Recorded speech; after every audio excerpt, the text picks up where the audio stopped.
ชั่วถึงชั่วดีสังฆคุณทูลไว้ในชีวิตเพื่อช่วยพิษพ้นทุกข์เป็นสุขีโดยบุญอภิวันอัญชลีสวัสดีโดยการนิรันดร์เทิน10 นิ้วกราบแนบใต้ไหวสาปารมีธรรมในครูบาอาจารย์พระมหาเถรานุเถระ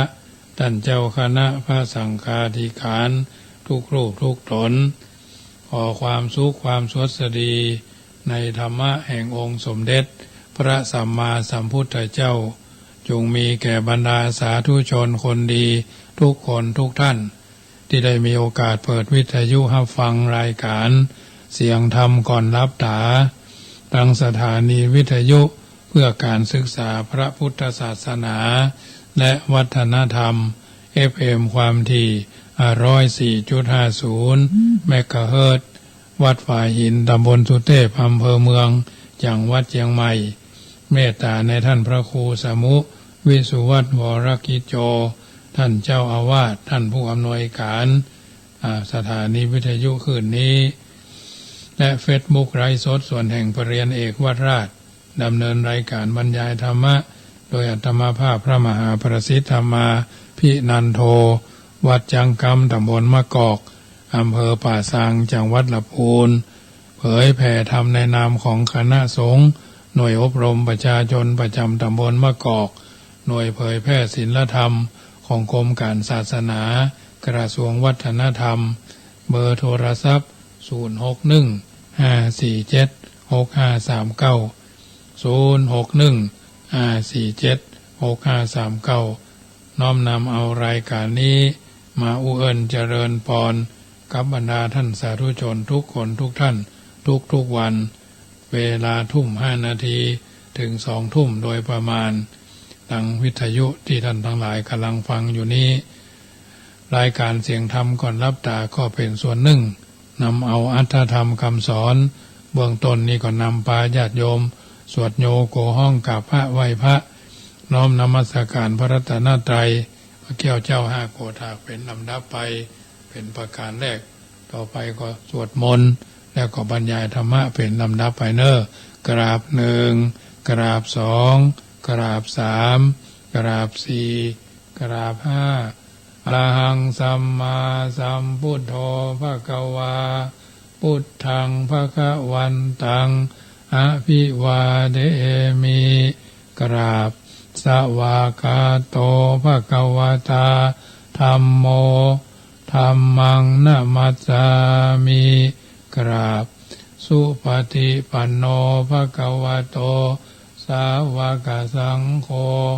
สังฆังนามามิกราบมาตาปิตุคุณังอหังวันตามิกราบคุณูปการี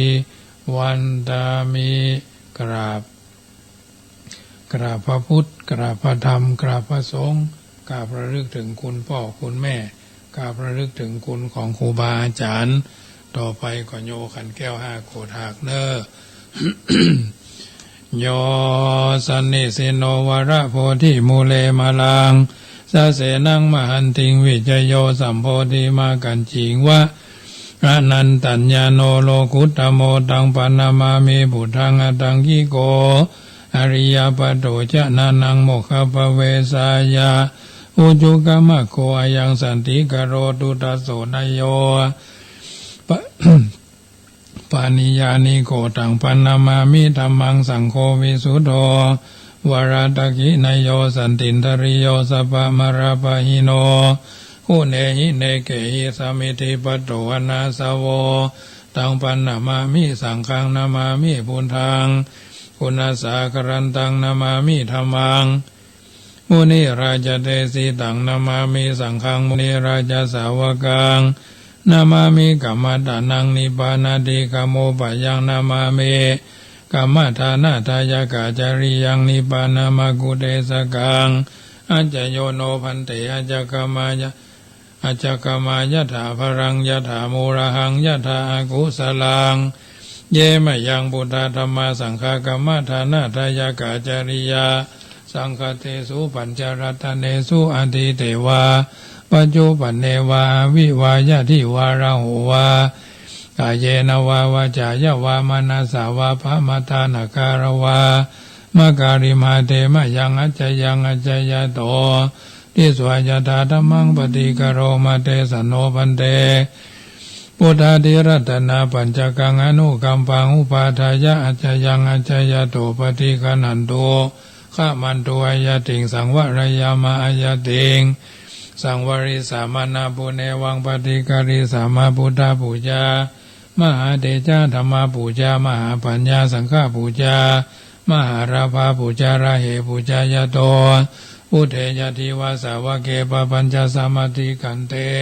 ติเนโสกาปริเทเวเตตาสิเสปูจายโตมิพุเตยกุโตปเยนะสกาปุญญสังฆตุงอิเมตามะปิเกนะจิอิมินาอากิตุปะบุปาราจาอุจาการวะกะเมนะเมตยาพุทธสาทัสสะนัญจารภามหาเสยวานุปัจจโตพุทโธเมตโยเทวปูจิโตสังสาเลสังสารันโตปิอปเยนะขมามหาเสนิพพานาปัจจโยโหตุโนนิจจั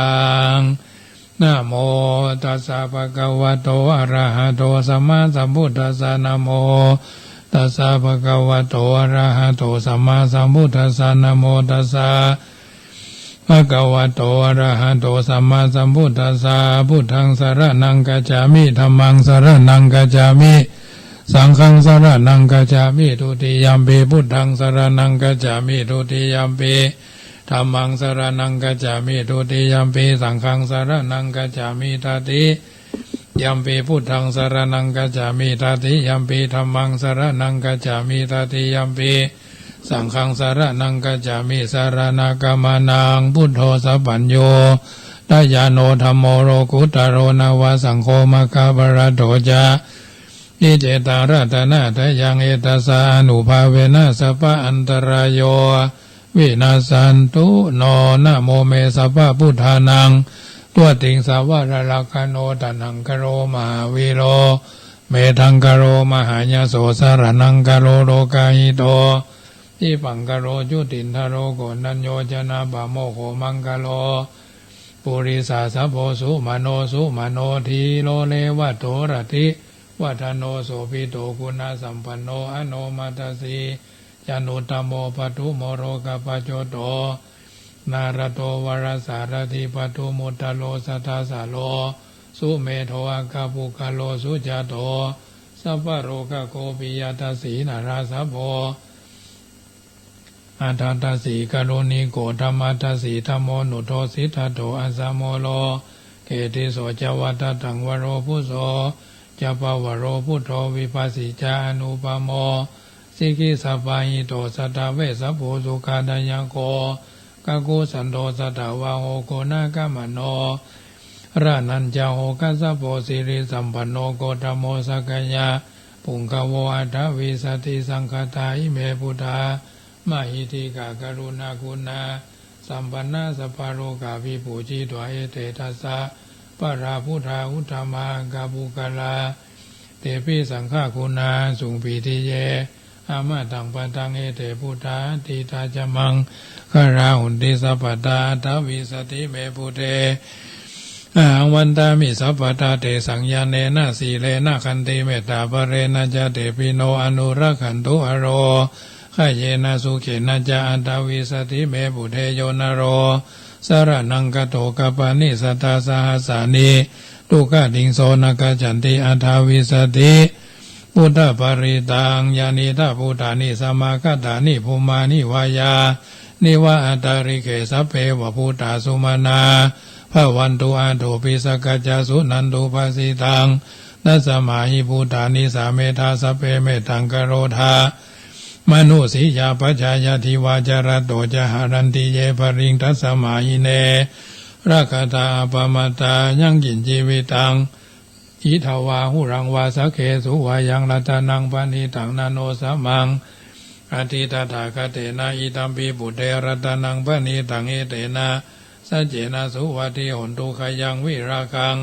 อามาตังปณิตังยทัชคาสกยามุนีสมาหิโตนะเตนะธรรมเมนะสมันติ จิ กินจิอิธัมปิธัมเมรัตนังปณิตังเอเตนะสัจเจนะสุวัติโหนตุยัมมุตตะเสโทปริวันนะเยสุจิงสมาธิมานันตาริกัญญามาหุสมาธินาเตนะสมโมนะวิชติอิธัมปิธัมเมรัตนังปณิตังเอเตนะสัจเจนะสุวัติโหนตุเยปุคลาอัตถสัตตังปัสสัทธาจัตตาริเอตานิโยคานิโหนติเตตะคินายาสุขตัสสะสาวกาเอเตสุทินานิมหาภารานิอิธัมปิสังเกรัตนังปณิตังเอเตนะสัจเจนะสุวัติโหนตุเยสุปยุตตามนัสสาทันละเหนะนิกามิโนโคตัมมัสสาสนัมหิเตปฏิปตาอมตังวิไขหาลาธามุทานิปุติงอุญจมานาอิธัมปิสังเกรัตนังปณิตังเอเตนะสัจเจนะสุวัติโหนตุยตินะขีโลภะทวิงสีโทสียายะตุปิวัตเตปิยสัมภกัมปิโยตตุปมังสปุริสังวัฏามิโยอริยสัจจานิอเวชปัสสติอิธัมปิสังเกรัตนังปณิตังเอเตนะสัจเจนะสุวัติโหนตุเยอริยสัจจานิวิภาวยันติคัมภีรปัญเยนะสุเทสิตานิกิญจปิเตโหนติภูสัพพมาทานาเตภวังอัตตมมาที่ยันติอิธัมปิสังเครัตนังปณิตังเอเตนะสัจเจนะสุวัติโหนตุสหวัสสะทัสสนาสัมปทายตยจุตมะจหิตา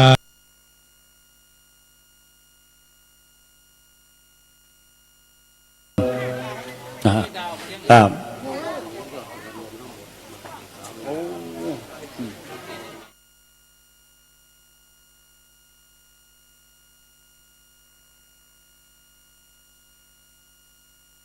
ยาปากทางเจริญร่วมทำบุญแถม100 บาทอันนี้โครงการนะฮะอันนี้องค์การบริหารส่วน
คน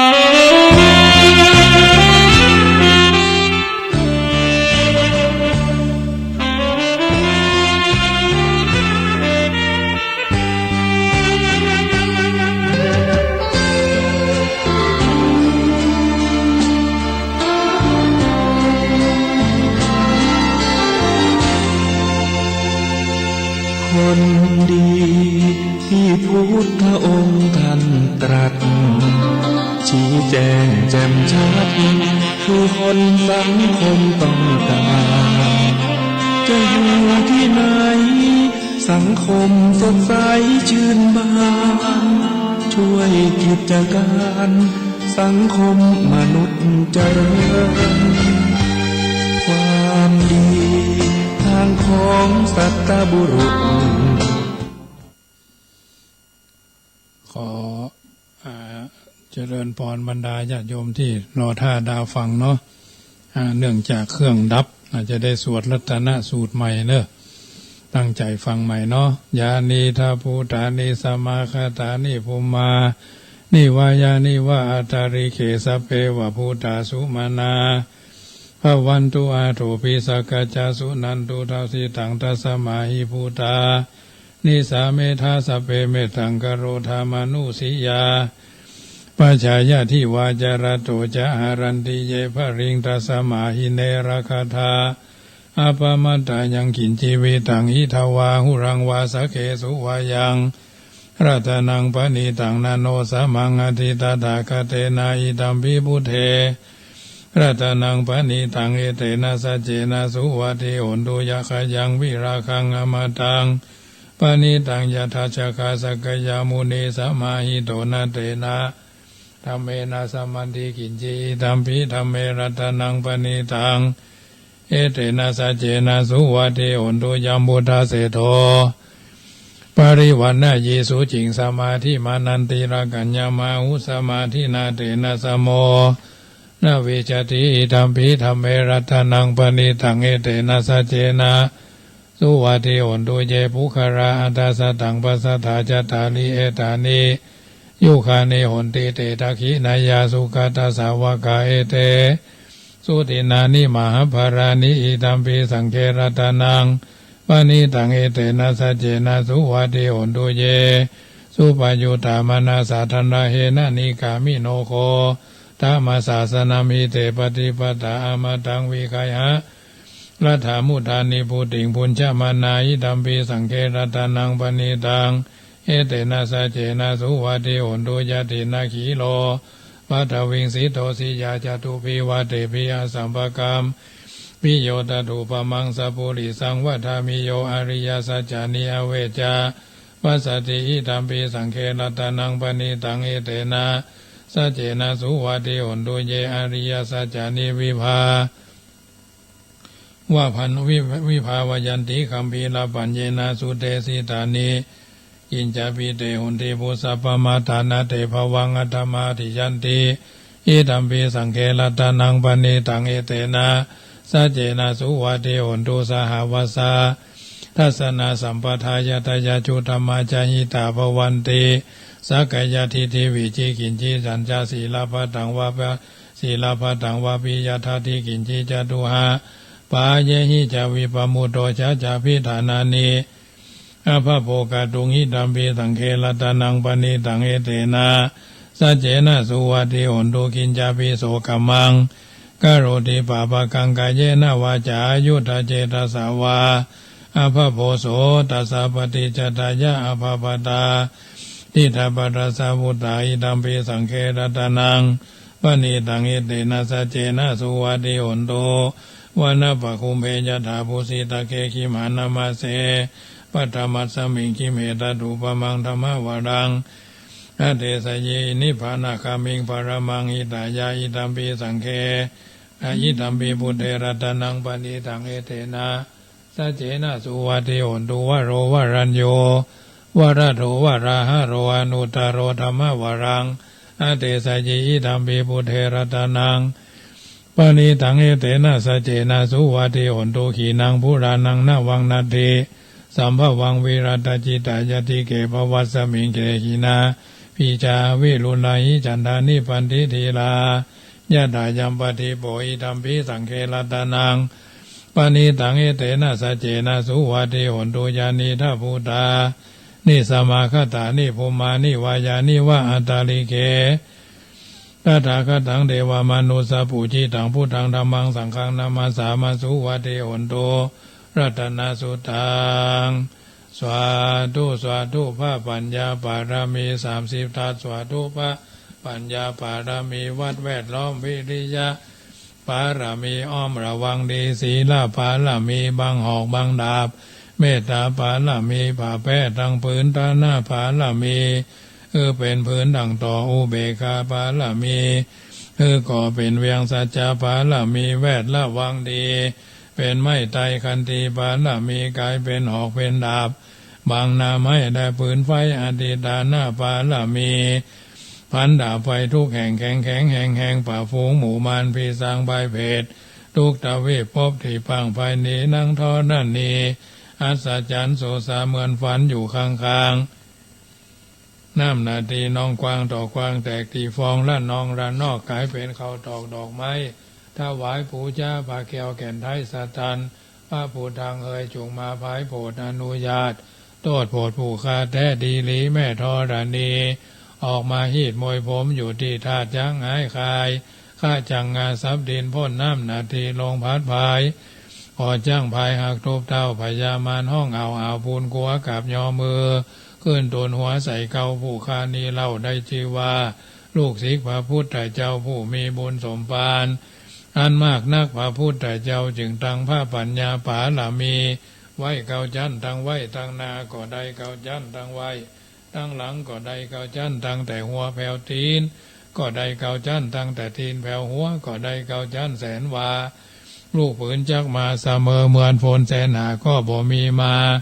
จักไก่ใดข้าพระเจ้าเลยได้ชื่อว่าพุทธกุณังธรรมะกุณังสังฆกุณังพุทธอินตาธรรมะอินตาสังฆอินตาอาสาหับแม่ธรณีผู้อยู่เหนือน้ำผู้อยู่กำแผ่นดินการข้าได้ละลึกคือถึงหาคุณพ่อคุณแม่คุณครูบาอาจารย์คุณพระแก้วเจ้าทั้ง3ประการคือคุณพระพุทธคุณพระธรรมคุณพระสงฆ์คุณแดดคุณฝนคุณน้ำคุณลมคุณไฟคุณกุศลเจ้าก็ดีคุณนางอุตราเจ้าก็ดีคุณพระปัจเจกเจ้าก็ดีคุณพระตนเมตตาภาวนาเจ้าก็ดีคุณแม่ธรณีเจ้าก็ดีจุงมาสัมพิทักษ์รักษาคุ้มครองตั้งกำนาและกำลังยังตนตัวแห่งผู้ฆ่าตั้งแต่ทีฆาการะยามนี้วันนี้ค่ำคืนนี้และต่อไปนี้จิ้มแด่เธอพุทโธพุทธังรักษาธัมโมธัมมังรักษาสังโฆสังฆังรักษาพุทโธพุทธังอรหังธัมโมธัมมังอรหังสังโฆสังฆังอรหังพุทโธพุทธังกันหะธัมโมธัมมังกันหะสังโฆสังฆังกันหะอายุวันโนสุขังปาลังเอวเมสุตังเอกังสามัญญังภควาสาวัตถิยังวิหารติเจตวันเนอนาถาบินดีกัสสะอารามเมตระโคภควาภิกขุอามันเตสีภิกขวติพระทันเตติเตภิกขุภควโตปัจจโสสุงภควาเอตถาวโวจาเมตตายาภิกขเวเจโตวิมุตติยาอาเสวิตายาภาวิตายาภาหุริกตายายานิกตายาวัตุกตายาอโนตทิตายาปฏิจิตายาสุสมารัตายาอิเมเอกาทัสสานิสังสาปฏิกังคกัตตเมเอกาทัสสาสุขังสุปฏิสุขังปฏิปุจติปาปะกังสุปินังปัสสติมนุสานังปิโยโหติอมนุสานังปิโยโหติอมนุสานังปิโยโหติเทวตารักขันตินาสาอาคิวาวิสังวาสัทธังวาคมติตุวาทังจิตังสมาธิยติมุขวันโนวิปัสสิทติอสัมมุลลาโหการังกโรติอุตริงอปติวิจันโตภามโรคูปะโคโหติเมตตายาภิกขเวเอโตวิมุตติยาเสวิตายาภาวิตายาภาหุลิกตายายานิกตายาวัตถุกตายาอนุติตายาปาริจิตายาสุสมารัทายาเอกาทัสสานิสังสาอิเมเอกาทัสสานิสังสา ปาทิกังคาติอิทามโวจาภะคะวาอัตตมานาเตภิกขุภะคะวะโตปาสิตังอภินันทุนติเอาละญาติโยมสาธุชนคนดีทุกคนทุกท่านได้ยินได้ฟังการสั่งที่ได้ยินสังวาสสวดที่ยายพุทธคุณธรรมคุณสังฆคุณได้เป็นลำดับไปก็ตั้งอกตั้งใจฟังน้ำฟังธรรมกันเนอะเป็นลำดับต่อไปเนาะทั้งนี้ทั้งนั้นเมื่อตะคืนนี้ก็ได้อู้เอิญเจริญพรธรรมะอันเป็นคำสอนคือเป็นปฏิปธรรมคือบรรดาญาติโยมสาธุชนได้ยินได้ฟังกันเป็นที่เรียบร้อยไปเป็นช่วงเป็นคืน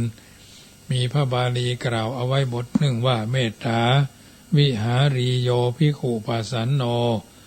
พุทธศาสเนอธิคัจเฉปะทังสั้นตังสังขารูปัสสมังสุขังพระสัมมาสัมพุทธเจ้าทรงสั่งสอนพุทธบริษัทคือเป็นผู้เข้าถึงซึ่งความสงบเรียกว่าสันติบทหรือทางสงบเพราะทางที่คนดำเนินไปด้วยกายด้วยวาจาด้วยจิตใจในโลกนี้มีทั้งที่เป็นไปในทางบ่สงบและทางสงบเมื่อทราบว่าทางใดบ่สงบก็เว้นเสียทราบว่าทางใดเป็นทางสงบก็ดำเนินไปตามทางนั้นเพราะฉะนั้นพระองค์จึงได้ทรงแสดงหนทางแห่งความสงบไว้บทหนึ่งดังพระบาลีที่กล่าวว่าเมตตาวิหารีโยภิกขุปัสสันโนพุทธศาสเนอธิคัจเฉปะทังสั้นตังสังขารูปัสสมังสุขังแปลว่าภิกษุใดอยู่ด้วยความเป็นผู้มีเมตตาเป็นปกติเป็นผู้เลื่อมใสในพระพุทธศาสนาภิกษุนั้นย่อมถึงซึ่งความสงบทางสงบซึ่งเป็นที่ระงับดับสังขารเครื่องปรุงแต่งและเป็นทางที่มีความสุขภิกษุภิกษุณีอุบาสกอุบาสิกาก็ถือว่าเป็นเช่นเดียวกันหมดคือพุทธบริษัทในที่นี้ท่านกล่าวเฉพาะภิกษุเท่านั้นเองนอกนั้นก็มีหลายคนหลายท่านด้วยกันพระพุทธภาษิตที่กล่าวมาเนี่ยพระองค์ทรงแสดงที่พระเชตวันมหาวิหารซึ่งทรงแผ่พระโอภาสรัศมีไปเหมือนกับทรงโทรทัศน์ไปปรากฏต่อหน้าตู้เจ้าเหล่านั้นภิกษุทั้งหลายที่กำลังเจริญพระกรรมฐานอยู่ในแนวป่าท่านเล่าไว้ว่ามีภิกษุหมู่หนึ่งได้ฟังธรรมคำสอนของพระพุทธเจ้าแล้วในพระวิหารเจตวันได้ทูลลาพระองค์ไปทำความเพียรในป่าแห่งหนึ่งตามปกติภิกษุเข้าเฝ้าพระองค์พระพุทธเจ้าแล้วบางท่านที่เป็นคิปปะพิญญาบุคคลที่สามารถจะบรรลุมรรคผลได้โวยเพราะได้ฟังคำสอนจากพระพุทธเจ้าเพียงย่อๆก็จะได้สำเร็จในสถานที่ฟังนั้นบางท่านเป็นเพียงแต่ได้ฟังย่อๆยังบ่สำเร็จต่อเนื่อพระองค์อธิบายอัฏฐะคือแจ่มแจ้งยิ่งขึ้นไปก็จะสำเร็จในที่หั่นบางท่านก็จะนำคำสอนที่พระพุทธเจ้าทรงอธิบายนั้นไปประพฤติไปปฏิบัติหาสถานที่อันสงบสงัดแล้วเจริญพระกรรมฐานตามปกติในพระเจตวันวิหารนั้นมีภิกษุอยู่เป็นจำนวนนักเมื่อภิกษุใดได้ฟังธรรมจากพระพุทธเจ้าแล้วยังบ่สำเร็จกิจยังบ่บรรลุมรรคผลก็จะทูลลาพระองค์ไปบำเพ็ญสมณธรรมเจริญพระกรรมฐานอยู่ในป่าในที่ต่างๆนั่นตามความสะดวกในการเดินทางไปเมื่อภิกษุหมู่นั้นไปบำเพ็ญสมถกรรมฐานและวิปัสสนากรรมฐานอยู่ในแนวป่ากุศลวิตกทั้งหลายก็บังเกิดขึ้นครอบงำจิตใจของภิกษุเหล่านั้นบางพวกก็มีกามวิตกตรึกไปในทางกามคือความใคร่บางพวกก็มีพยาบาทวิตกตรึกไปในทางพยาบาทอาฆาตผูกเวรบางพวกก็มีวิหิงสาวิตกตรึกไปในทางเบียดเบียนคนอื่นสัตว์อื่นคือวิหิงสาซึ่งวิตกเหล่านี้มีมูลมาจากโลภะพ่องมาจากโทสะพ่องมาจากโมหะพ่องโลภโกรธหลง อู้กันง่ายๆพระพุทธเจ้าก็ทรงทราบอัธยาศัยของทุเจ้าเหล่านั้นว่าถ้าหมู่เธอเนี่ยมีที่เพิ่งที่อาศัยแล้วก็จะสำเร็จมรรคผลชั้นสูงได้ด้วยพระมหากรุณาธิคุณของพระองค์จึงทรงแผ่พระโอภาสรัศมีไปทำให้ทุเจ้าเหล่านั้นภิกษุเหล่านั้นที่กำลังเจริญพระกรรมฐานอยู่ได้หันพระองค์ได้ทรงพระสุรเสียงได้ฟังพระสุรเสียงของพระองค์ที่ทรงแสดงว่าเมตตายาภิหารีโยภิกขุปสันโนพุทธศาสเนอธิกาเจปะทังสันตังสังขารูปสมังสุขังเนาะเมื่อภิกษุเหล่านั้นต่างได้ฟังพระพุทธภาษิตนั้นได้ยินชัดเจนชัดถ้อยชัดคำเหมือนกับหันพระองค์มาแสดงเฉพาะหน้าเช่นนี้ก็ได้พิจารณาตามหลักพระบาลีพุทธภาษิตนั้นทำใจของตนให้ผ่องแผ้วทำใจของตนให้ผ่องใสทำใจของตนให้ใสดังขังดังสังคัดระงับวิตกทั้งสามได้แล้วจึงเจริญเมตตาให้เกิดมีขึ้นจนถึงเมตตาฌาน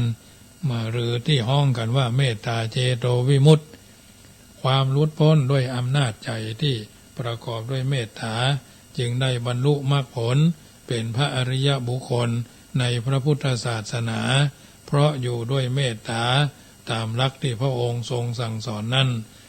พระบาลีภาษิตที่ได้ยกไว้เบื้องต้นนี้ทรงแสดงเพียงโดยย่อว่าภิกษุผู้อยู่ด้วยเมตตาผู้เลื่อมใสในพระพุทธศาสนามีอยู่เพียง2 ประการเท่านั้นก็ภิกษุที่ว่าอยู่ด้วยเมตตานั้นอยู่อย่างใดอธิบายเป็นลำดับว่าคำว่าเมตตานั้นคือการแผ่ไมตรีหรือไมถีนะเมตตายะภิกขเวเจโตวิมุตติยาเป็นต้นนะแผ่เมตตาไปในเพื่อผู้อื่นสัตว์อื่นมีความสุขยิ่งขึ้นไปเป็นเครื่องหักห้ามเสียซึ่งโกฏะโทสะพยาบาทบังเกิดมีขึ้นผู้อื่นสัตว์อื่นดังนี้จิตใจก็สงบลงและที่ว่าเป็นผู้เลื่อมใสในพุทธศาสนานั้นคำว่าเลื่อมใสในพุทธศาสนาที่มีความหมายอันกว้างตั้งแต่ชั้นต่ำจนถึงชั้นสูงเช่นเลื่อมใสในคุณของพระพุทธเจ้าเลื่อมใสในคุณของพระธรรมเลื่อมใสในคุณของพระสงฆ์เลื่อมใสในศีลเลื่อมใสในสมาธิเลื่อมใสในปัญญาเลื่อมใสในข้อปฏิบัติพระกรรมฐานทุกสิ่งทุกประการเมื่อจิตเลื่อมใสจิตใจผ่องใส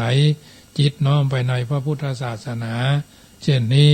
การหักห้ามซึ่งจิตใจที่วุ่นวายต่างๆก็ทำได้ง่ายท่านจึงได้พบหนทางอันสงบได้ซึ่งเป็นที่สงบระงับแห่งสังขารทั้งปวงและมีความสุขคำว่าเมตตาคือแผ่ไมตรีจิตไปกึศจะฮื้อคนอื่นกึศจะฮื้อสัตว์อื่นมีแต่ความสุขยิ่งขึ้นไปทีแรกท่านสอนให้แผ่ไปในตัวเฮาก่อนตนปรารถนาความสุขอย่างใดก็แผ่ให้ตนมีความสุขเมื่อแผ่ไปในตนแล้วก็ให้กึศสัตว์อื่นที่ต้องการความสุขเช่นเดียวกับตัวแล้วจึงแผ่ไปในสรรพสัตว์ทั้งหลายทั่วล่าซึ่งเป็นเพื่อนทุกข์เพื่อนเกิดเพื่อนแก่เพื่อนเจ็บเพื่อนตายด้วยกันมีแต่ความสุขถ้ามีคำถามเข้ามาว่าในพระพุทธคุณ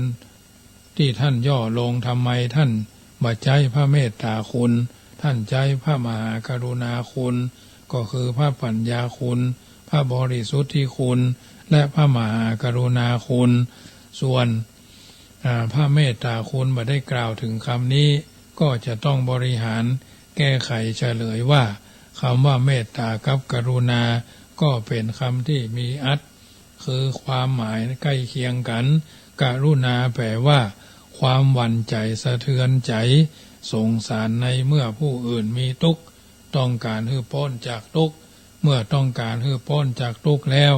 พ้นไปถึงไหนก็พ้นไปเพื่อความสุขนั่นเองการที่ปรารถนาให้ผู้อื่นมีความสุขก็คือปรารถนาให้ผู้อื่นพ้นจากทุกข์นั่นเองเพราะฉะนั้นเมตตากับกรุณานี้อยู่ใกล้เคียงกันไปด้วยกัน พุทธคุณข้อว่าพระมหากรุณาคุณก็รวบรวมคำว่าพระเมตตาคุณอยู่โดยเมื่อภิกษุทั้งหลายมาเจริญเมตตาทำให้มีความปรารถนาแต่ความสุขเมื่อผู้อื่นสัตว์อื่นเป็นนิจทั้งในทิศเบื้องหน้าทิศเบื้องขวาทิศเบื้องซ้ายทิศเบื้องบนทิศเบื้องต่ำทิศเบื้องขวางทิศน้อยทิศใหญ่ทั้งปวงสัตว์ที่เกิดในทิศใดๆก็ตามจึงมีแต่ความสุขเถิดตั้งใจจะให้ผู้อื่นมีความสุขก็คือตั้งใจให้ผู้อื่นพ้นจากของทุกข์การแผ่เมตตาไปในคนอื่นสัตว์อื่นเช่นนี้ท่านว่าสิ่งที่เป็นปฏิปักษ์ตรงกันข้ามกับเมตตาก็คือโกฏะความโกรธโทสะความคัดเคืองความปองร้ายคิดแก้แค้นล้างแค้นการที่กึศจะโกรธขึ้นเคืองขุ่นแค้นพยาบาทอาฆาตผู้อื่นนั่นเป็นข้าศึกตรงกันข้ามกับเมตตาคือโกฏะโทสะพยาบาทมีอยู่เป็นไปอยู่ในหมู่ใดจักแผ่เมตตาไปในผู้นั้นยากแสนยากเพราะฉะนั้นโกฏะโทสะหรือพยาบาทนี้จึงเป็นข้าศึกโดยตรงกับเมตตาส่วนที่ทำให้เมตตาเผลอไผลไปได้เพราะเป็นมิตรกับเมตตาและอยู่ใกล้กันนั่นก็คือกามราคะที่อยู่ใกล้กับเมตตาเมื่อเมตตานักขึ้นอาจจะเป็นไปในทางเช่นนี้ได้ท่านให้ระมัดระวังไว้อย่าให้เกิดขึ้นมีขึ้นได้เมื่อบุคคลมาเจริญเมตตาให้เต็มที่บริบูรณ์แล้วได้ชื่อว่าเจริญสมาธิภาวนานับเข้าในสมถกรรมฐานซึ่งมีพรหมวิหารสี่อยู่โดยในบรรดากรรมฐาน40เมตตาก็มีในพรหมวิหารนั้นและเมตตานั้นทำให้ถึงอัปปนาถึงฌานได้เพราะผู้มีเมตตามีสัตว์ทั้งหลายเป็นอารมณ์นึกถึงสัตว์ทั้งหลายอยู่ในสัตว์ทั้งหลายมีแต่ความสุขยิ่งขึ้นไปจิตใจก็เพ่งไปในสัตว์ที่ได้รับความทุกข์ปรารถนาจะให้สัตว์เหล่านั้นได้ความสุขอยู่เป็นอารมณ์ที่ทำให้ถึงอัปปนาฌานได้ที่ท่านเรียกว่าเมตตาเจโตวิมุตติความพ้นจากกิเลสด้วยกำลังใจที่มีเมตตาหรือเมตตาเจโตสมาธิ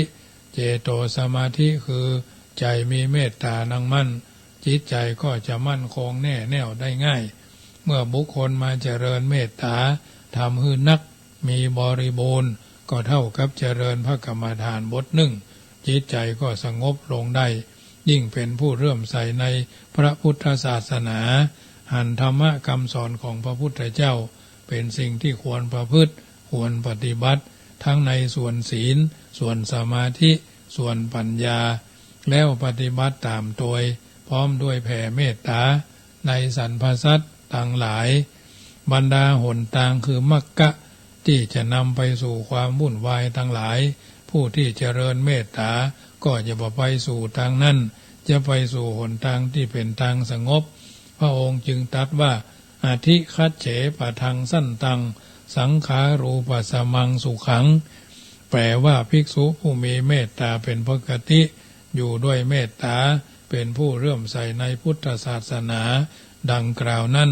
ย่อมบรรลุถึงทางอันสงบคือสงบจากกิเลสที่ตรงกันข้ามกับเมตตาก็คือโกฏะโทสะพยาบาทย่อมบรรลุถึงทางอันสงบคือสงบจากกิเลสเครื่องเศร้าหมองใจ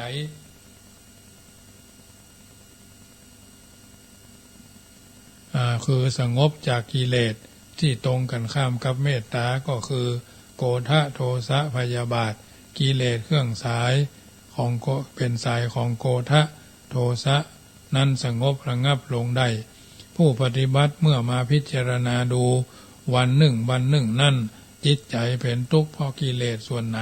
เป็นไปนักก็จะรู้ว่าวันหนึ่งโดยมากก็เป็นไปด้วยอำนาจโทสะคือความคัดเคืองที่เกิดขึ้นเป็นประจำเช่นคัดเคืองสัตว์เลี้ยงพ่องคัดเคืองลูกพ่องลูกบ่าวลูกสาวคัดเคืองหลานบ่าวหลานสาวคัดเคืองคนในบ้าน พ่อบ้านกับแม่บ้านแม่บ้านกับพ่อบ้านบ้านใกล้เฮือนเคียงเรือนคัดเคืองด้วยเรื่องราวต่างๆได้ยินได้ฟังเขามาได้ยินเขาว่าหรืออาจจะกระทบกระเทือนกระทบกระทั่งหนทางนั้นหันทางหนังสือพิมพ์พ่องได้ข่าวจากคนอื่นเล่าคนอื่นบอกว่าเหล่านั้นเป็นอย่างอี้เหล่านี้เป็นอย่างอันนำความคัดเคืองในเรื่องที่บ่ต้องใจถูกใจแก่ตนมาทั้งนั้นเหล่านี้เป็นเรื่องของความบ่สงบบ่ใจทางแห่งความสงบเมื่อเจริญเมตตาคือเป็นปกติแล้วเรื่องต่างๆที่เกิดขึ้นจากสัตว์ที่มีชีวิตนั้นสัตว์ที่มีชีวิตเหล่านั้นย่อมต้องการปรารถนาความสุขแก่ตนทั้งนั้นเมื่อผู้ใดปรารถนาความสุขผู้นั้นจึง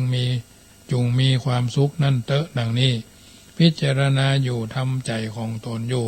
เพื่อเป็นไปด้วยแห่งของเมตตากำกับอยู่อย่างนี้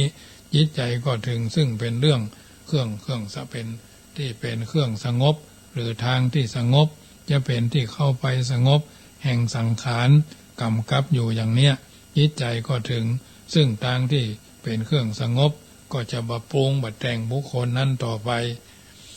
เป็นเหตุให้เป็นปัจจัยบรรลุมรรคผลซึ่งพระนิพพานแล้วจะมีความสุขดังนี้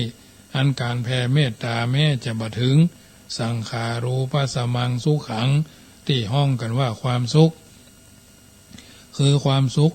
ความสงบแห่งสังขารทั้งปวงก็ดีแต่ความสงบแห่งความวุ่นวายความเดือดร้อนความคัดเคืองในอารมณ์ที่เกิดจากสัตว์อื่นผู้ที่มีชีวิตอื่นสงบลงได้ความเดือดร้อนความคัดเคืองก็สงบลงได้ด้วยอานิสงส์11ประการอย่างที่เฮาสวดกันว่าสุขังสุปฏิสุขังปฏิพุจจตินาภาภกังสุปินังปัสสติอมนุสสานังพิโยที่เป็นต้นอันนี้คือ11ข้ออานิสงส์เมตตานะเมื่อจะเจริญเมตตาปรารถนาความสุขแก่สรรพสัตว์ทั่วหน้าควรยกตนของตนขึ้นเป็นเครื่องเปรียบเทียบอัตตานังอุปมังกัตตวานะทำตนของตนให้เป็นอุปมาแล้วนะนัยยะคณะคาตะเยบุคคลไม่พึงฆ่าไม่พึงเบียดเบียนสัตว์อื่นหรือนึกว่าตนปรารถนาความสุขอย่างไรผู้อื่นก็ปรารถนาความสุขอย่างนั้นตนเกลียดต่อความทุกข์กลัวต่อความทุกข์ฉันใดคนอื่นก็ฉันนั้นเช่นเดียวกันการประพฤติการปฏิบัติธรรมในพระพุทธศาสนานั้นญาติโยมสาธุชนเพียงแต่เจริญเมตตาให้แก่กล้าด้วยประการเดียวแล้วคุณธรรมข้ออื่นๆถ้าเลื่อมใสในพระพุทธศาสนามั่นคงในศีลในสมาธิ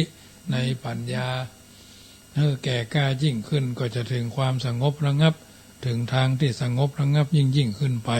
ถ้าเจริญเมตตาอย่างเดียวก็ถึงความสงบระงับจากโทสะได้อย่างเดียวถ้าเจริญพุทธคุณหรือข้อปฏิบัติในศีลในสมาธิ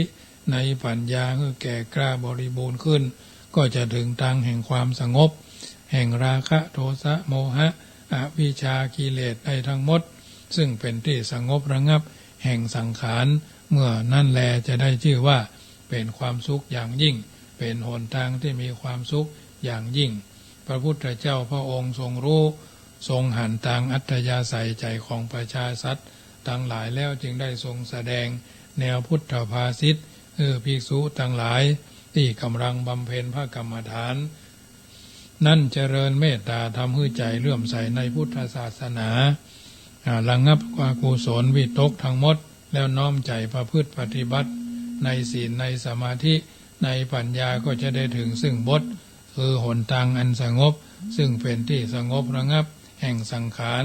มีความสุขอย่างยิ่งเป็นต้นญาติโยมสาธุชนท่านผู้ฟังทั้งหลายอันนี้เป็นธรรมบรรยายในรายการเสียงธรรมก่อนรับตาประจำค่ำคืนของวันที่11วันพุธวันนี้ญาติโยมสาธุชนได้ยินได้ฟังแล้วเป็นจะใดก็โทรศัพท์ทักทายกันเข้ามาเนอะห้าสายก่อนเนาะ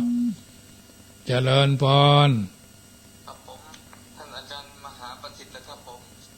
นี่จากไหนเนี่ยผมจากที่สันกำแพงครับผมสันกำแพงเชียงใหม่กำลังจัดรายการอยู่เนาะอ๋อตอนนี้แหละครับครับกำลังจัดรายการอยู่อ๋อตอนนี้ท่าน อาจารย์พระครูกำลังจัดรายการนะครับ เดี๋ยวโทรกลับใหม่เนาะ กับนักกราบนมัสการครับจะโทรกลับมาสนทนาเรื่องควายหน่อยนะครับผม ครับอ้าวมีโยมโทรมาเรื่องถามเรื่องควายเนาะสดนะญาติโยม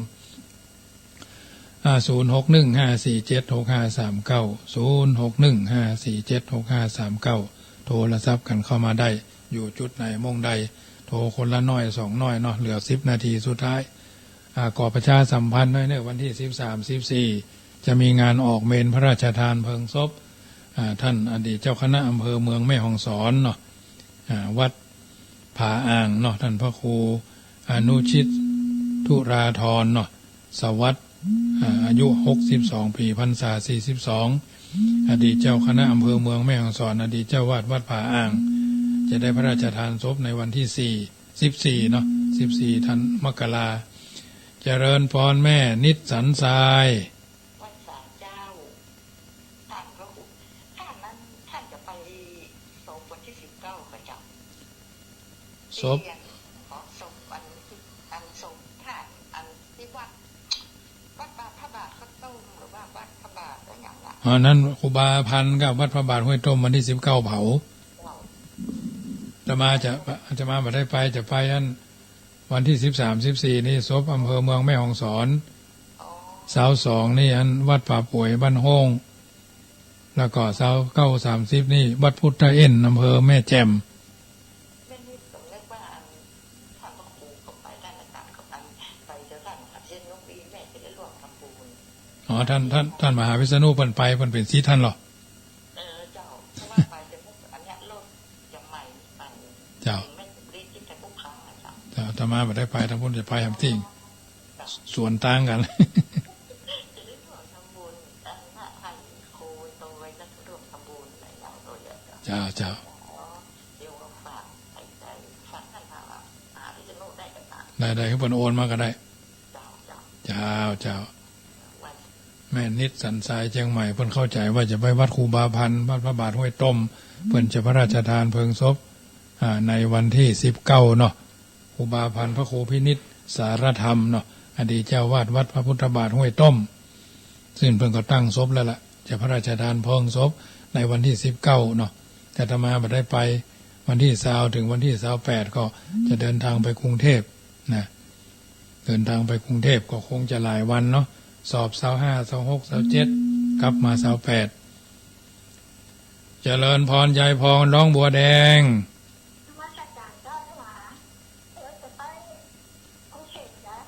วันที่20ถึง28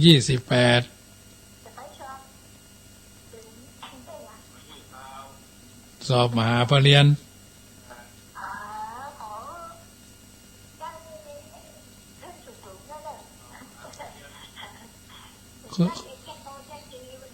ญาเจ้าโมทนาสมดังพรยายพรเนอะเจ้าโมทนาเจ้ายายพรร้องบัวแดงฮือพรกันเนาะวันนี้ก็วันค่ำเนี่ย2-3 วันนี่นะก็ถือว่าพรแก้วพรเป็นแก้วเป็นทิพย์เป็นเทพเป็นพลังใจเนาะหนึ่งเดียวในละปูนญาติโยมเอ๋ยเจริญพรโยมบุ๋มผู้โชคดีเจริญพร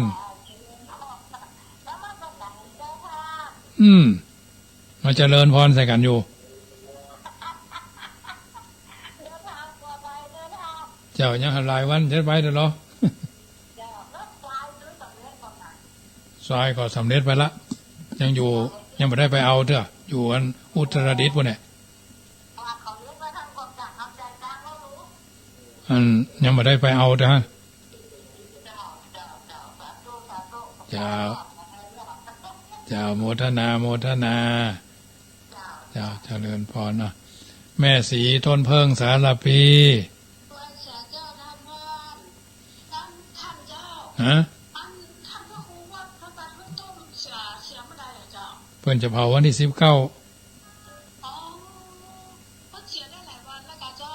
โอ้เพิ่นมรณภาพ2 ปีมาแล้วกะครูบาพันธ์เพิ่นจะเผา19เพิ่นจะ19เพิ่นจะพระราชทานเพลิงละ ท่านมหามาได้ไปนะเจ้า มันได้ไปจะไปกรุงเทพอ่ะ เจ้า เจ้าโมทนาเนอร์ องค์พระพักษาขอได้ตำแหน่งดีๆกลับมาสอนในพระพุทธศาสนานะเจ้าเนอะ เจ้าโมทนาสาธุเนอร์เจ้าแม่ศรีนวล ไม่สายเจ้า วันนี้96ออกเหรอ ออกเจ้าแต่ต้องไฟฉากเสร็จ อันเสียงภายในเสียงธรรมาเนี่ยเหรอ เสียงอาจารย์นะคะ เขาเปิดวิทยุไว้ลุ่มมันนะ ตะกี้ ไปไหน ก่อนนะผ่านว่าในวันเนี่ยพอดีท่านอาจารย์มาประสิทธิ์เพิ่นคงฮับลิงก์ต่อไปเลยอ่ะแต่ว่านี่เพิ่นบอกอ่ะจัดการแต่งกันเนอวันนี้ย่ำว่าดักแซบเนี่ยอ้าวโมทนาเนอฟังเจ้านักอ่ะได้ยับทามินละเจ้าก่อนนั่นเนาะถ้าอย่ามาค่อยสบายอย่างนั้นนะเขาหูกับเพิ่นได้เจ้าจะ แกบอกเงินอาจารย์ของโตกัน ป้ากันนะตั้งแต่เทศทำเดือนวันที่30แล้วนี่แหละก็ได้ป้ากัน ตั้งแกได้คำที่อาจารย์มาเนี่ย แล้วก็มีพลอยหลวงในตำบลนั้นได้ยินว่าน่ะพันพลอยหลวงแล้วตำบล ก็น่าจะเลี้ยวนั้น น่ากะถ้าอย่าไปทางใดหมู่นะ เขาหาของมาห้ามนะครับโทรศัพท์เกิดตู้แกมาห้ามนะ เจ้านี่ก็แกถ้าว่าจัดรายการแทนเนอร์บอกมาวันนี้เพิ่นบอกว่าได้นี่เฮ้ยเฮาก็ฮู้ว่าท่านอาจารย์มาประสิทธิ์มันมีภายจัดก็เลยฮับลิงก์เอาไปเลยกะเจ้าโมทนาเนอร์หมดเวลาละเจ้าเอาละญาติโยมสาธุชนคนดีทุกคนทุกท่านได้ยินได้ฟังรายการเสียงธรรมก่อนรับตาจากวิทยุเพื่อการศึกษาวัดฝ่ายหิน 104.50 และ 96ค่ำคืนวันนี้จัดรายการแทนท่านอาจารย์เข้าลานกับนันหลวงโดยโทรศัพท์นั้นเครื่องลิงก์ดับไปกำหนึ่งช่วงระหว่างกลางรายการก็ต้องสุมาอภัยญาติโยมทางนี้ด้วยเนอะวันพุธนี้ก็ปะกันใหม่เนาะวันพฤหัสบดีวันศุกร์วันเสาร์นี่ไม่ได้ปะกันเนอะท้ายที่สุดนี้ขออ้างอิงเอาคุณพระศรีรัตนตรัยเป็นพลอยแก้วแววแสงเป็นชัดแก้วพิดานคำคุ้มครองปกป้องให้สันสาธุชนคนดีทุกคนทุกท่านได้ยินได้ฟังน้ำทำคำสอนของสมมโนมัยฝ่ายอ้างนั่นจุงจักมีสัพพีติโยวิวัจจันตุสัพพโรโควินัสตุมาเตภวัตวันตรายโยสุขีทีคาอยู่โคพุทโธบังซ้ายธัมโมบังขวาสังโฆบังกายาอะระหังบังเกสาอะระหังพุทโธนะโมพุทธายะจยตุภวังจยสุภมังกลังจยโสถีภวันตุโวอายุวันโนสุขังปะลังขอเจริญพรศาสนาและการศึกษาสำเนียงเสียงธรรมนำชี้